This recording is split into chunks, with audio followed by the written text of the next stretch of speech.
संदीप अभी तक भी नहीं आया। आपने उसे फ़ोन किया या नहीं? मेरा मन बैठा जा रहा है, बेचैनी सी हो रही है। अरुणा जी सिसकते हुए बोली। हाँ बस आ ही रहा है, तुम धैर्य रखो। अब इतनी दूर से आएगा तो समय लगेगा, ऐसा तो नहीं है कि बस में बैठा और 2 घंटे में पहुंच जाएगा। तसल्ली रखो। और गिरीश जी ने अपनी पत्नी को झूठी तसल्ली दी, दवाई दी, जिससे वो गहरी नींद में सो गईं। बाबूजी, अम्मा तो सो गई हैं, कम से कम आप तो खाना खा लीजिए। अम्मा की देखभाल करने के लिए आपको तो स्वस्थ रहना होगा। रसोई से बाहर आकर माला ने खाने की थाली गिरीश जी के सामने रख दी। भीगी आंखों से उन्होंने खाना खाया। 2 कौर भी मुश्किल थे, पर पेट भी भरना ज़रूरी था, वरना अस्पताल की भागा दौड़ी कौन करता। पिछले 1 महीने से अरुणा जी बीमार चल रही थी। अस्पताल तो बहाना है, वरना डॉक्टर ने तो पहले ही कह दिया था आपकी पत्नी बस कुछ दिनों की मेहमान है, उन्हें खुश रखिए। अब गिरीश जी भी क्या करते। अरुणा जी की खुशी तो बस अपने बेटे संदीप से मिलने में है। घर का छोटा बेटा संदीप दूर शहर जाकर बस गया है। उसके परिवार में पत्नी सलोनी और 2 बेटे हैं जो यहाँ कम आते हैं। जब भी वो आते हैं तो मोना बच्चों को लेकर मायके चली जाती है और संदीप भी 2 दिन यहाँ रुकता है, फिर ससुराल चला जाता है। अपने बड़े बेटे प्रदीप को खोने के बाद अरुणा जी ज़्यादा बीमार रहने लगी थी। अरुणा जी का बड़ा बेटा प्रदीप एक सड़क दुर्घटना में मारा गया था। उसी की पत्नी माला अपने सास ससुर के पास रहती है और बड़े मन से सेवा करती है। माला की एक बेटी है जो अभी स्कूल में पढ़ रही है। उनको कुछ महीने पहले ही पता लगा था कि उनकी पत्नी को दिल की बीमारी है जो इलाज है। फिर भी उन्होंने इलाज करवाया, पर वो अब जगह जगह इलाज करवा के थक गए हैं। अब वो अपनी पत्नी को घर पर रखते हैं और उनकी सेवा करते हैं। माला भी अपनी सास की दिल से सेवा करती है। माला की बेटी रिंकी सीधे स्कूल से आकर दादी के पास रुकती थी। उनसे बहुत सारी बातें करती थी, कहानियाँ सुनाती थी और उसी की वजह से अरुणा जी का मन बहल जाता था। माला अपने सास ससुर के साथ रहकर उनकी ही सेवा करती थी। प्रदीप एक सामान्य सी नौकरी करता था। आय ज़्यादा नहीं थी, पर फिर भी घर का खर्चा चल जाता था, क्योंकि गिरीश जी की पेंशन से सहारा मिल जाता था। छोटे भाई की पत्नी सलोनी को अपने पति की कमाई पर बड़ा घमंड था। वो अपने जेठ और जेठानी की ज़रा भी इज्जत नहीं करती थी और जब भी ससुराल आती तो हुक्म चलाती थी, रसोई में पैर भी ना रखती थी। ये बात अलग है, वो घर खर्च में 1 रुपया नहीं देती थी और ना ही सास के इलाज के खर्च से उसे कुछ लेना देना था। वहीं माला धैर्य वाली और कम पैसों में भी गुजारा कर लेती थी। वो सास ससुर को अपने माता पिता के समान समझती थी। जब प्रदीप की मौत हुई तो मायके वालों ने साथ चलने की जिद की, पर उसे पता था वहाँ उसकी 2 भाभियाँ हैं जो उसका जीवन नरक कर देंगी, इसलिए वो मायके नहीं गई। यहाँ उसके सास ससुर भी अकेले थे। देवर दूर रहता था जो कभी कभी आता था और उसे अपने माता पिता की परवाह नहीं थी। मायके वालों ने सलाह दी थी कि माला की बेटी को हम पाल लेंगे और माला दूसरी शादी कर लेगी, पर वो इन सब के लिए तैयार नहीं थी। वो अपनी बेटी को मायके नहीं छोड़ना चाहती थी, ना ही चाहती थी कि उसकी बेटी दादी दादा से दूर रहे। उन चारों ने मिलकर अपने परिवार फिर से बना लिया था और वो खुश रहने लगे थे। पर अरुणा जी की बीमारी ने सबको तोड़कर रख दिया था। माला ज़्यादा पढ़ी लिखी भी नहीं थी, इसलिए कहीं नौकरी ना कर सकी, पर गिरीश जी अपनी पत्नी, बहू और पोती की अच्छे से देखभाल कर रहे थे। संदीप को कई बार मैसेज कर दिया, बीमारी की सूचना दे दी, पर वो नहीं आया। सलोनी ने संदीप को आने नहीं दिया। उसका कहना था कि इतनी दूर से आने का किराया बहुत लगता है, तो तबीयत पूछने के लिए क्या जाना। जब अम्मा नहीं रहेंगी तभी चले जाना, तभी तो जाना ज़रूरी होगा। संदीप के दिमाग में ये बात बैठ गई और वो अपनी अम्मा के जाने का इंतज़ार करने लगा, पर उसे ये बात समझ नहीं आ रही थी कि उसकी अम्मा के प्राण उसमें ही अटके हुए हैं। वो उससे मिलना चाहती है। उसकी आंखें अपने बेटे को देखने के लिए तरस रही हैं। बच्चे बड़े हो जाते हैं, बाहर कमाने निकल जाते हैं, फिर उनकी भावनाएं भी मर जाती हैं। माता पिता से ज़्यादा उनके लिए अपना समय और पैसा ज़रूरी हो जाता है। बस यही हाल संदीप का था और वो रोज़ अरुणा जी से ना मिलने का कोई ना कोई बहाना बना ही रहा था।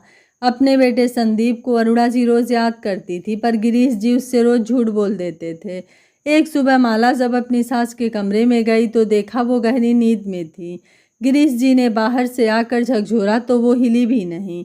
डॉक्टर ने उन्हें मृत घोषित कर दिया। एक माँ अपने बेटे का इंतजार करते करते ही चली गई। माला का रो रो कर बुरा हाल था। उसे अपनी सास से, माँ से भी बढ़कर प्यार मिला था।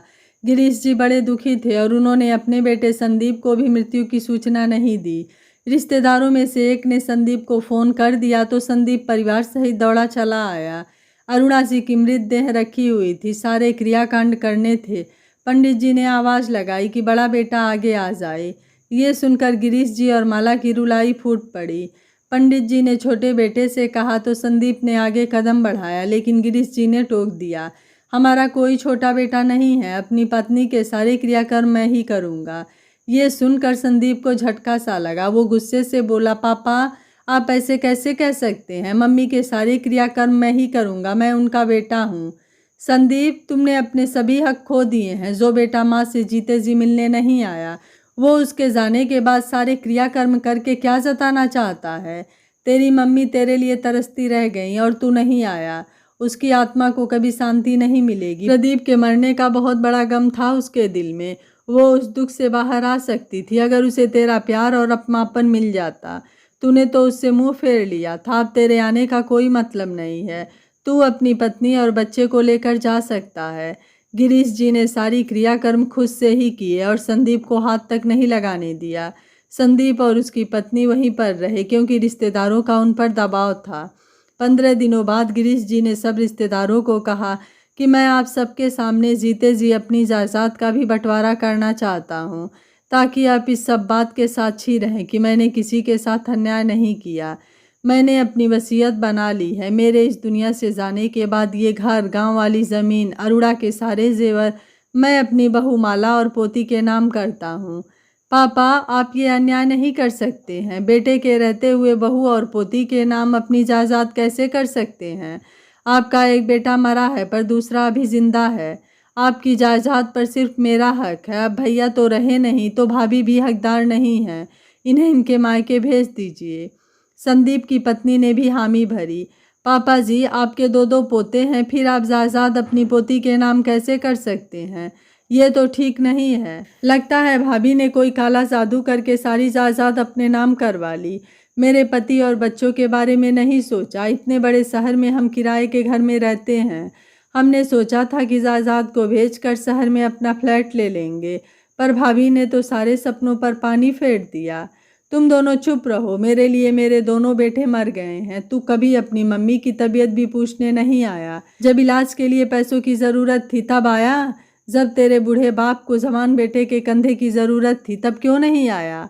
जब तेरी भाभी अकेले हम दोनों की सेवा कर रही थी, हमारी हर जिम्मेदारी निभा रही थी, तब क्यों नहीं आया? अब जायदाद लेने के लिए जितना मुंह खोल रहे हो, कभी ये क्यों नहीं कहा कि पापा आप चिंता मत करिए, आपका एक बेटा गया तो क्या हुआ, दूसरा बेटा तो है, वो आपको सहारा बनेगा। सलोनी बहू, तुमने कौन सी जिम्मेदारी निभाई है जो तुम वसीयत में से कुछ पाने की उम्मीद रखती हो? मेरे लिए तो मेरे बेटे, बहू और बेटी तीनों का फर्ज मेरी बहू माला ने ही निभाया है।